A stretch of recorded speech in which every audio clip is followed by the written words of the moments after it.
Hello, everybody, and welcome back to Sprechen Disc Golf, the most reliable Pro Tour focused podcast. As always, I'm your host, Zachary Coleman, and this week we have a great episode on hand for you. We are going to be previewing the first major of the year, the Champions Cup. But before we get into that, if you haven't already, go ahead and check us out on Instagram, Twitter, and our home platform, sprechensports.com. More about that at the end of the episode. So we are previewing Champions Cup. I am super pumped. We are back into the majors, and this one was was maybe my favorite last year. It was just a great event, some real firepower up top on the leaderboards, and just a really cool course. And we haven't seen it for a couple of years, so I was really looking forward to it. But before we get into that, we are going to review the Blue Ridge Championship real quick, a silver series that went on last weekend. Just a super quick review. If you didn't watch it, it was at North Cove in North Carolina, and it is just a beautiful disc golf facility. They have a couple different courses there, and it is where College Nationals is held, something I myself am looking forward to going to next year. But it is a beautiful course, very kind of USDGC-esque with some really tight OB, some interesting, unique shots. And the leaderboard actually ended up working out that way. We had Mr. Gannon-Burr, USDGC champ himself, take it down on the MPO side. And of course, on the FPO side, we had Kristen Tar take it down by, I believe it was 9 strokes. They both looked really good. Kristen was just kind of out in front the entire time. Gannon swooped in the last day from the chase card. That makes 4 chase card winners in a row at Elite Series, Silver Series, or Majors this year. And it is just kind of a new time we are entering. Is this the new norm? Are we always going to have chase card winners? Is that going to be a thing? Whatever it is, Gatekeeper's got to be loving it, because their production value is going, or their production kind of slot is getting pretty valuable right about now. So yeah, Blue Ridge was awesome. I would recommend going and watching it. I believe it is on Central Coast's channel. I believe they had coverage this weekend. I don't think there was chase card coverage because it is a Silver Series. But yeah, I watched it live. It was really great to watch. Leaderboard was kind of scrambled. It was getting a lot of people in it, but it ended up in first we had Gannon-Burr, second we had Bradley Williams, and third place Kyle Klein. And then on the FPO side, sorry, let me make sure I can get this correct. I know who got first, and I know who got okay, yes. So we had Kristen Tar, Sarah Hokum, and then there was a tie for third. I forgot Owen came in and tied Hannah I'm not exactly sure. So someone, I heard them pronounce it on coverage, and I was like, I'll have to make a note of that. And then I've gotten into my own head and forgotten exactly how to pronounce it. But she is an FPO player out of Spokane, Washington. She's really solid. She was killing it that final round. She jumped up into third place, as well as a tie with Owen Scoggins, who went birdie to finish and leapt into that podium position. So but they were miles behind Kristen, and Kristen was just dominating this weekend.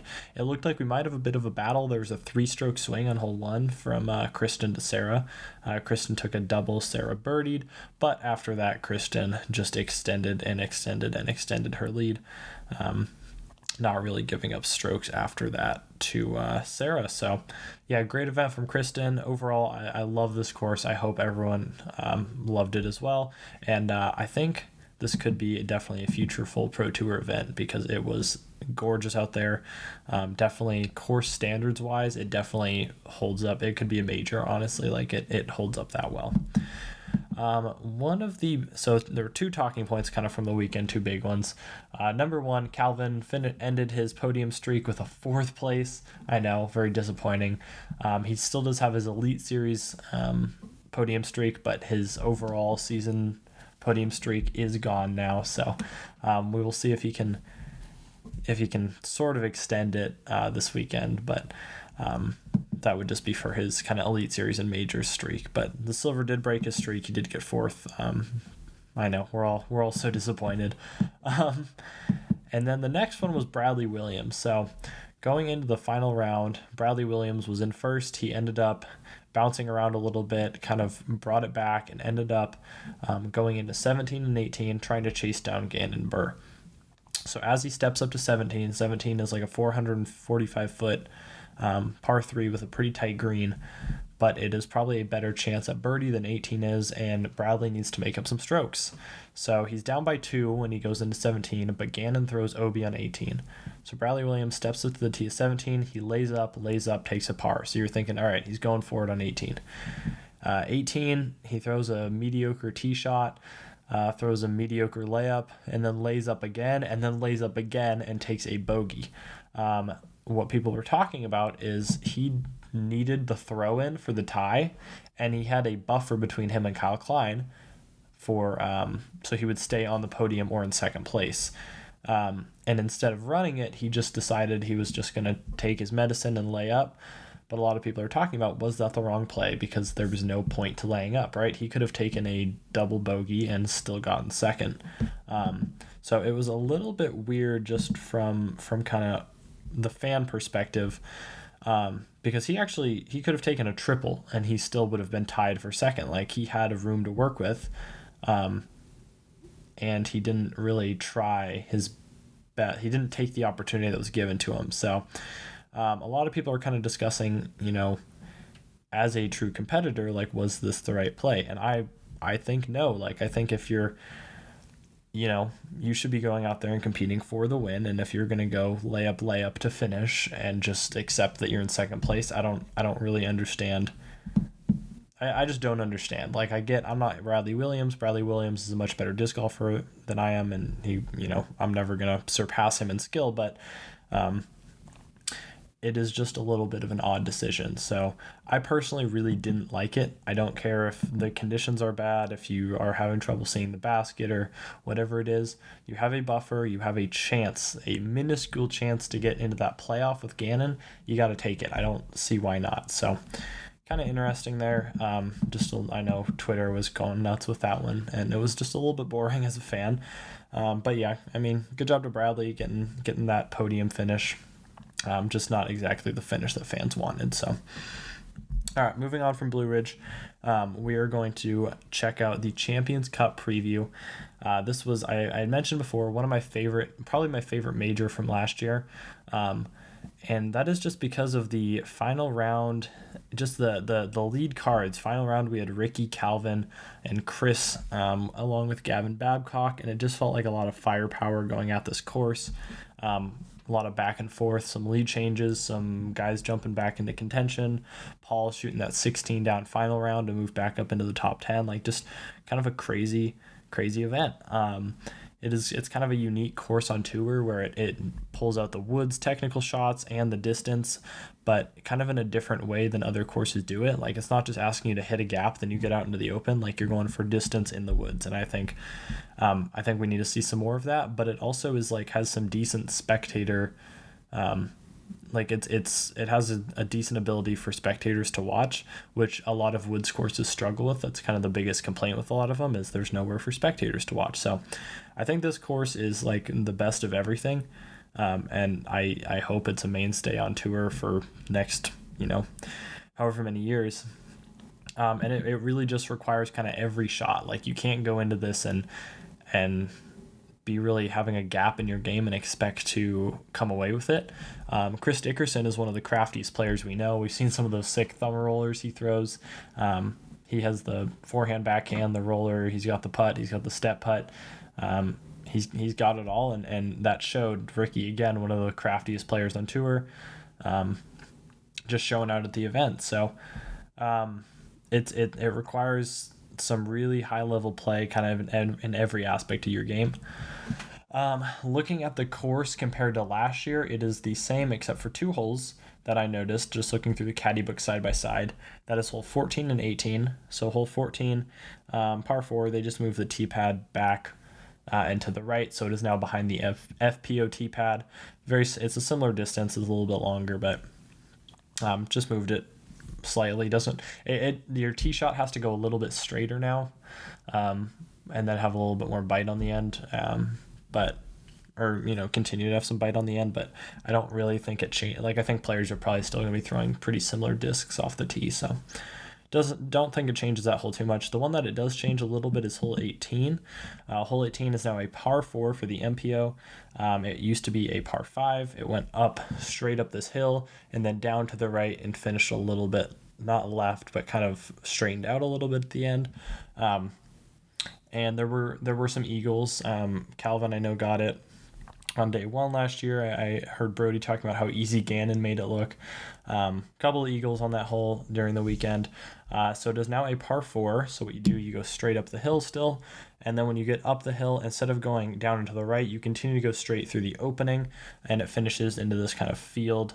I like the look of it better. I think it's a better just finishing hole. The gallery can kind of gather around. So I think a good change overall. I mean, I did enjoy the par 5, the scoring separation, because a lot of guys would, if you missed the gap, you dropped OB, and they were having to throw from a drop zone. So there was actually quite a bit of scoring separation in that, where you can get the eagle or you can bogey pretty quickly if you miss that gap off the tee. But they changed it, and I don't think it's a bad thing. I think 17 and 18 are still really good finishing holes. 17 is a similar tee shot, but it's a little bit tighter. Got to go straight and then curve down to the right, big par 4. So I think it's a really tough kind of 2 finishing holes that if you're getting birdies on, you're making strokes up on the field. So overall, I think there's still opportunity for that down the stretch. Looking at our field, we have a lot to talk about there. So number 1, Ricky has dropped the event. He dropped out on Tuesday, and he is, I think, presumably for his wrist, although he hasn't said anything. That is just kind of speculation from everyone right now. But he is no longer going to be playing, which is a big loss considering last year he took second place behind Chris Dickerson, had the lead for a good chunk of the event. So if we are looking on disc golf scene, we can see what the wait list is. So if you don't know, there's a big issue, and we talked about it here a little bit, but basically players did not get registered in time for Champions Cup. Some very notable names, including James Conrad, Kevin Jones, Luke Humphreys, who else am I missing? Garrett Gurthie. Some really big names did not get in this event. And on Monday, there was a qualifier. 8 players got in, and it was the most stacked Monday qualifier you're ever going to see. I can actually just pull that up real quick. Champions Cup Monday qualifier. But yeah, it was the most stacked Monday qualifier you're ever going to see. Guys that ended up getting in from the qualifier are James Conrad, Chandler Fry, Aaron Gossage, Nate Perkins, Dylan Horst, Tim Barham, Andrew Presnell, and Matt Dollar. Guys that did not qualify from the Monday qualifier are Ezra Aderhold, Garrett Gurthie, Max Rigitnig. Don't know how to pronounce that exactly. Andrew Marweed, Kevin Jones, Luke Humphreys, Ben Wolf, Noah Meinsma, Owen McCall, Austin Hannum, Nathaniel Johnson, and Zach Arlinghouse. Yeah, so a stacked field for a Monday qualifier, and some of those guys ended up missing it. So on the wait list still is Austin Hannum, is Kevin Jones, is Ezra Aderhold, and Andrew Marweed. Marweed played well at this event last year, is one of the ones just I remember that jumps out. Gurthie's still on there. Luke Humphreys did end up getting in from the wait list, so right now still some big names on the wait list, and we have of course Ricky dropping it. I was really excited. I mean, Kevin Jones is one of the best shot shapers in the game, and he has all the shots, like more than probably anyone else. So I was really excited to see him in this event, and I think it's a huge bummer that we're going to be missing out from seeing him. And again, Marweed had a good finish at this event last year, so are we going to miss him not being there this year? Presumably, unless a bunch of guys drop right before, which I doubt. And then on the FPO side, Val Mandujano's still not registered. This was looking to just be a 1, maybe a 2 event thing, and it has turned much worse, and we have still not seen her thus far into the season. Drew Gibson is also back in the field. He skipped the Texas swing plus Music City for personal reasons. I don't think he did it last year, but good to have Drew back in the field. And then we have our lead card out already. We have Calvin Heimburg, Chris Dickerson, Paul McBeth, and Isaac Robinson on the lead card. Makes sense. Paul McBeth, course record. Chris Dickerson, former winner. Calvin last year podiumed, and he's having the year he's having. And then Isaac Robinson, this is his home state of Georgia. So all those guys make sense to me. Nothing really sticks out. I imagine Ricky probably had a shout for that if he was part of the event, but obviously dropped it. And then we had a ratings update, and we now have Calvin and Paul both tied at 1046, are the highest rated players in the field. So just something to note if you're interested in ratings. As previously mentioned, our previous winners are Chris Dickerson and Paige Pierce. If you didn't watch last year, Chris Dickerson, Ricky, and Calvin battled the final round. Chris ended up having an extremely strong finishing stretch. And took it down over Ricky and Calvin. And then Paige Pierce won it on the 18th when Kristen Tatar 4-putted.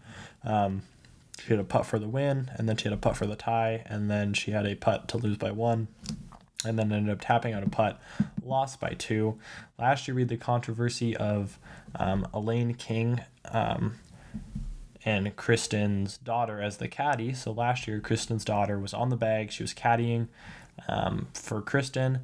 Elaine King, one of the commentators for DGN, noticed that she is below the age requirement for a caddy. So Elaine King texted Paige Pierce's caddy, who then notified a rules official, I believe it was, something like that, or Elaine King texted a rules official. And Kristen's daughter ended up having to be taken off the bag and moved back with the rest of the spectators. Doesn't seem like a huge deal, but if you're a parent, I imagine it's probably a little rattling now that your daughter's not with you, but she's back, in the crowd with strangers, and it's just probably on your mind. So, and then we saw some mental lapses from Kristen. I imagine Kristen's probably looking for some revenge on this event. But yeah, hopefully no controversy this year.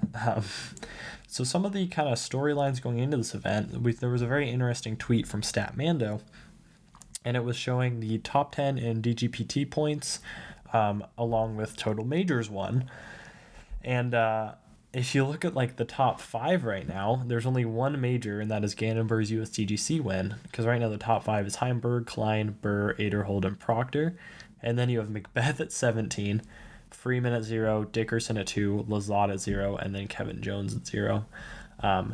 So we are potentially looking at a first-time major winner this week. Those are the guys that are hot right now and kind of tore the top of the leaderboards. Aderhold, of course, not playing, but I believe the rest of those guys are playing. And so we could see a first-time major winner, which is going to be really exciting. We saw that last year with Gannon Burr taking down USDGC. I would love to see that again this year, have another first-time winner. So other things to look at is I think the eyes are going to be on Paul McBeth this weekend. He's had a little bit of a cold start to his season. It's not a bad season, but by his standards, it is a cold start. He hasn't really gone into the final few holes in contention yet. He doesn't even have a podium yet. So he's going to be looking to kickstart his year at a course where he has the course record. W.R. Jackson, not an easy course, and then he came out last year and he just wiped it, 16 down, final round, moved up into the top 10 by 30 spots or something like that. I don't remember exactly how much it was, but it was a ridiculous amount of spots. Let's see if we can find that actually. We got Champions Cup, final round. Oh yeah, Paul McBeth moved up 20 spots into 9th place, shooting a 16 down with 2 eagles. Just a ridiculous round. So he knows the course. If he can put it together all 3 rounds, Paul could be looking at another major right here. This is the first 4-round event since Vegas. I like 4 rounds events much better. The cream kind of rises to the top. And it's just more disc golf, right? More disc golf to view. I understand events going to only three days or 3 rounds, but I like 4-round events, and I'm glad we're going to have another one on the calendar. Gives us a little more disc golf, a little more time to see where it all shakes out. Just talked about it, but can Kristen get her revenge from last year? Last year, she really did throw this event away on the final hole. How much of that was her fault, we'll never really know, but she'll be looking to kind of change that narrative from last year and put that out of her mind. So look for Kristen to be maybe in a different mindset this weekend.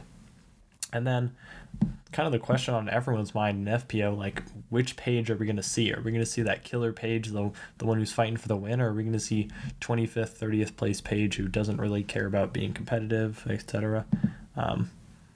I think we're all kind of wondering what we're going to see here. So I hope we see the competitive page. It's a lot. The FPO field is better when page is there and competitive, but you never really know this year and most of last year. So we will see which page we get. Looking at last year's stats, I've just got some keys to victory here, and none of them really shocked me. Like, there's been a couple events where it's been like, oh, that's kind of surprising, but keys to victory is just hit the fairways. Your tee shots are important. Strokes gained putting was not an indication of success. Strokes gained tee to green was a huge indication of success last year. You have to keep it in the fairway. You have to be accurate with your drives. You have to put yourself in C1 off the tee. You cannot be lacking on your drives. Otherwise, you have no chance to score out here. Like, there's just the par fours. If you're out of position on the par fours, you are not birdieing. Like, there are a lot of courses where if you come up short, you can maybe manage something. Not happening here. Or if it does, it's rare. So keep it in the fairway as much as you can.